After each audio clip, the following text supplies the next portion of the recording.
السلام علیکم ورحمۃ اللہ وبرکاتہ۔ عاشورہ 10 محرم کے روزے کے 4 مراتب ہیں۔ پہلا مرتبہ یہ ہے کہ آدمی 9، 10، 11 محرم ان تینوں کو روزہ رکھے۔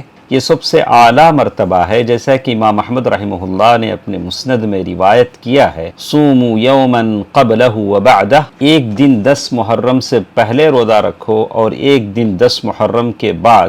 اس طرح یہودیوں کی مخالفت ہو جائے گی، اور کوئی بھی آدمی محرم کے مہینے میں یہ 3 دن روزے رکھ لیتا ہے تو اس نے محرم کے 10 محرم کے روزے کی پوری فضیلت اسے حاصل ہو جاتی ہے۔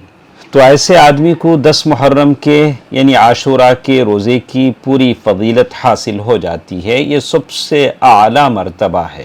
دوسرا مرتبہ یہ ہے کہ آدمی 9 محرم اور 10 محرم کا روزہ رکھے۔ اللہ کے نبی صلی اللہ علیہ وسلم نے فرمایا کہ اگر میں آئندہ سال زندہ رہا تو میں 10 محرم کے ساتھ 9 محرم کا بھی روزہ رکھوں گا۔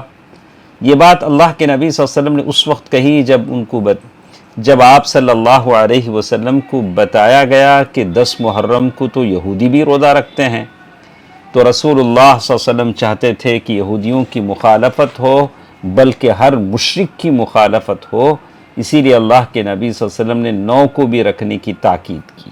یہ دوسرا مرتبہ ہے۔ تیسرا مرتبہ یہ ہے کہ آدمی 10 محرم اور 11 محرم کا روزہ رکھے، اور چوتھا مرتبہ یہ ہے کہ آدمی صرف 10 محرم کا روزہ رکھے۔